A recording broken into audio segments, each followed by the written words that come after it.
Hello students, I wish you all a very pleasant morning. It is said that if you have a dream, don't just sit there. Gather courage to believe that you can succeed and leave no stone unturned to make it a reality. So dear students, if you have a dream, you should try your level best to make it true. Today we are going to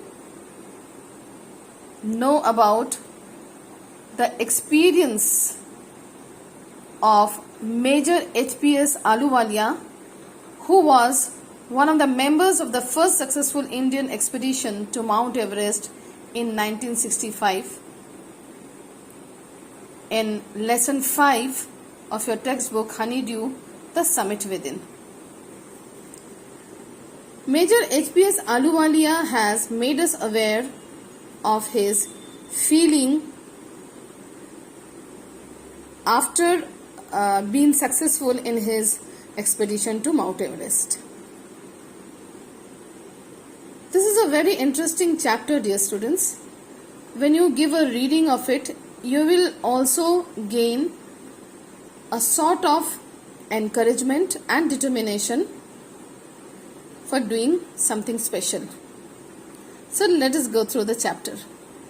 Of all the emotions which surged through me as I stood on the summit of Everest, looking over miles of panorama below us, the dominant one, I think, was humility. The physical in me seemed to say, "Thank God, it's all over." However, instead of being jubilant, there was a tinge of sadness. Was it because I had already done the ultimate in climbing and there would be nothing higher to climb and all roads there hereafter would lead down? By climbing the summit of Everest, you are overwhelmed by a deep sense of joy and thankfulness. It's a joy which lasts a lifetime. The experience changes you completely. The man who has been to the mountains is never the same again.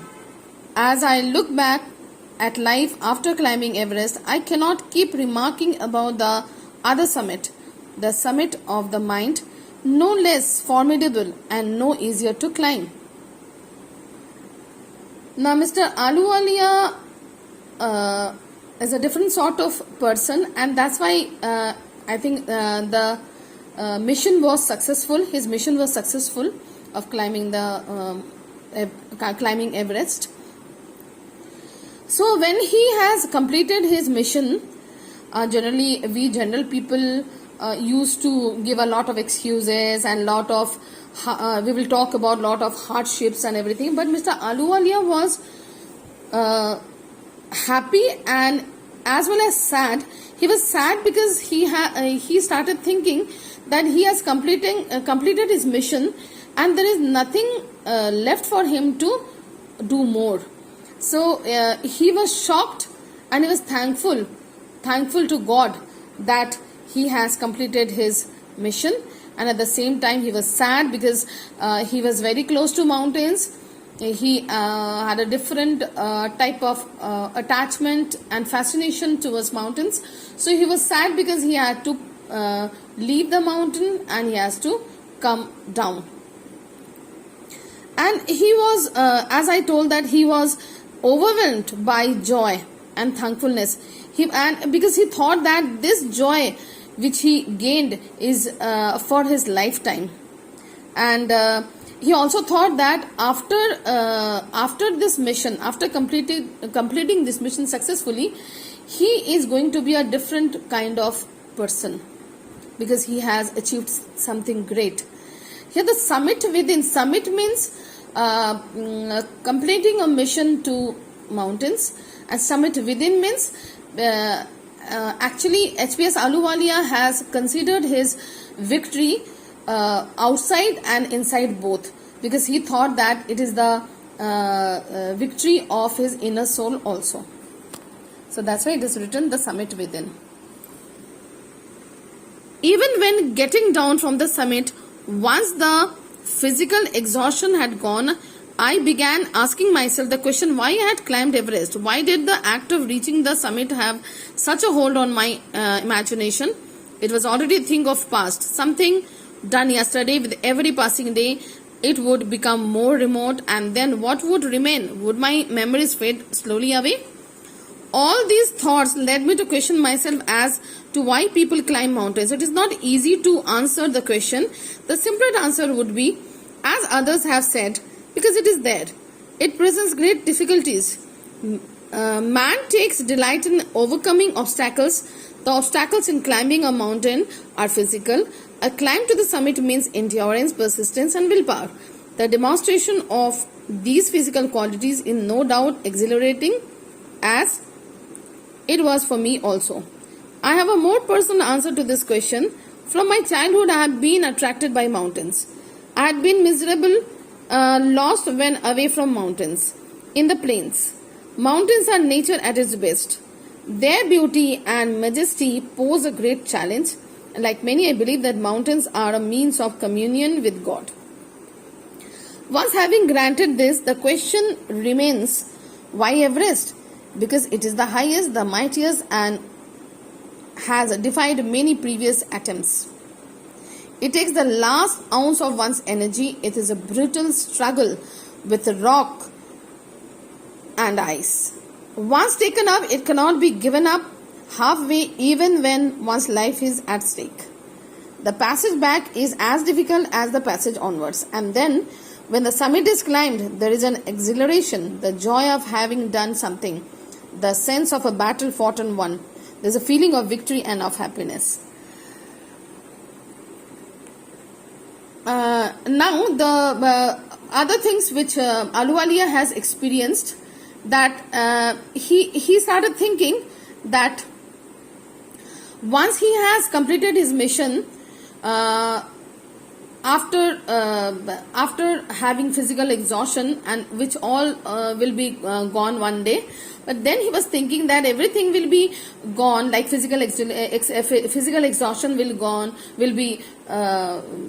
be lost, and then at the same time mental illness will also go, and tiredness, everything. Then he was very much frightened and upset about it, that one day it might come, then everything, all the memories will be faded away. He was frightened about that. So now sometimes people ask, sometimes these questions are arised, that why do people climb mountains? So some general people like us will tell that because it is there, that's why people climb the mountain. Simple, because those who don't have the urge to climb mountains, the thing is not very great for them. And then also why Everest? Because Everest is the highest and the mightiest. And although when a person experience of climbing a mountain or climbing Everest, he could only feel that even the last ounce of the energy is gone after climbing a mountain, because that is the battle of rock and ice. So it's a very difficult task, and it is a brutal struggle also. And then if a person has completed half of his way, he or she cannot go back, because the journey is difficult even. So the person is bound to complete his work, his mission. And then once a person is completing his mission, he feels that it is a battle fought and won, and it is the feeling of victory and joy. Glimpsing a peak in the distance, I get transported to another world. I experience a change within myself. You may give the reading yourself also, then you will have the feeling that you have understood the chapter in a better way. Which can only be called mystical by its beauty, aloofness, might, ruggedness, and the difficulties encountered on the way. The peak draws me to it, as Everest did. It's a challenge that is difficult to resist. Now all the hardships, difficulties, happiness, everything he has experienced there, but it was the challenge which is very difficult. But since he had the attraction towards Everest, so he felt that Everest called him to complete his mission. Looking back, I find that I have not yet fully explained why I climbed Everest. It is like answering a question: why we breathe, why do you help your neighbor, why do you want to do good acts. There is no final answer possible. And then there is a fact that Everest is not just a physical climb. The man who has been to the mountain top becomes conscious in a special manner of his own smallness in the large universe. Now again he started thinking that why he has climbed Everest, because climbing Everest was everything for him. So he has also compared it with his breathing also, because as if it was his life's greatest challenge. So according to him, climbing Everest is not a physical climb, but the man who has been to the mountain top become conscious in the special manner, because he when he is at the top of the mountain, he starts feeling that how small a man is in front of such a big world, a big surrounding, a big universe. The physical conquest of the mountain is only one part of the achievement. There is more to it than that. It is followed by a sense of fulfillment. There is the satisfaction of a deep urge to rise above one's surroundings. It is the eternal love for adventure in man. The experience is not merely physical, it is emotional, it is spiritual. Now, previously we have seen that Ahluwalia had great love for mountains since his childhood. So whenever he was taken to the mountains and whenever he was taken back from there, he becomes lost and he becomes sick that he was away from mountains. So maybe that is the reason that he has chosen this as his task to climb the Everest. Now for him, the climbing to Everest is not only physical, it is emotional, as you call it, mental, and spiritual also, because he had a great faith on God. So when he has completed his job, he found that he is near to God and he was thankful to God. Consider a typical climb towards the summit on the last heights.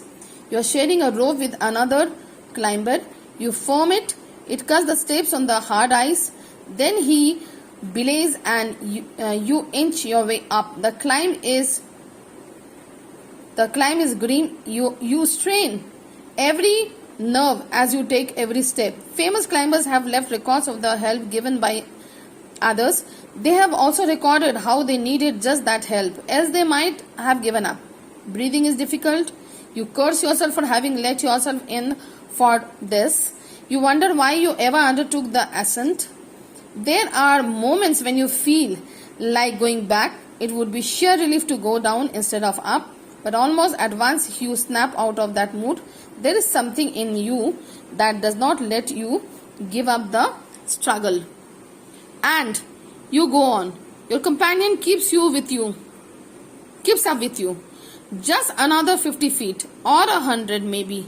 You ask yourself, is there no end? You look at your companion and he looks at you. You draw inspiration from each other, and then without first being aware of it, you are at the summit.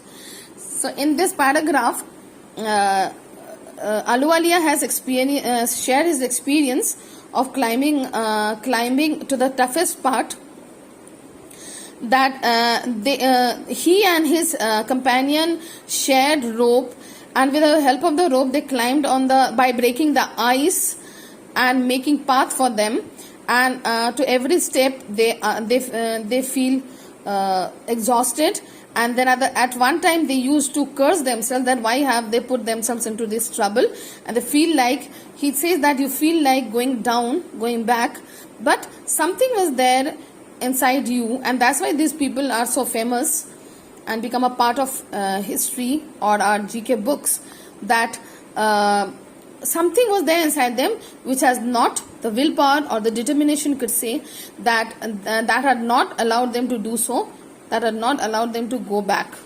So your companion will be a great help at that time, because when you see each other and when you both console each other by telling you that how much more you have to climb, and by seeing each other and consoling each other, you will feel that you are at the summit. You have completed your mission. Looking around from the summit, you tell yourself that it was worthwhile. Other silvery peaks appear through the clouds. If you are lucky, the sun may be on them. The surrounding peaks look like a jeweled necklace around the neck of your summit. Below you see vast valleys sloping into the distance. It is an ennobling, enriching experience to just look down from the summit of a mountain. You bow down and make your obeisance to whichever god you worship. So when you are at the peak, when you have completed your mission, you feel, according to Ahluwalia, the person feels that your climbing to this peak is worthwhile. It is good that you have decided that you will climb the peak. And the silvery peaks appear through the clouds, beautiful scenery.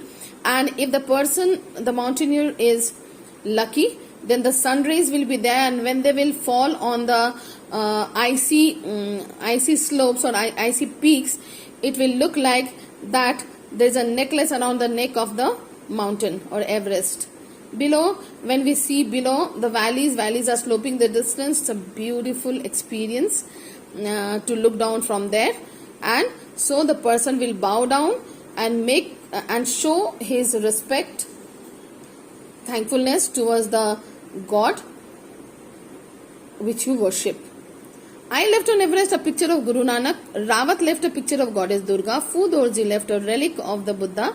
Edmund Hillary had buried a cross under a cane, that is the heap of the rock and the stones below that, in the snow. These are not symbols of conquest but of reverence.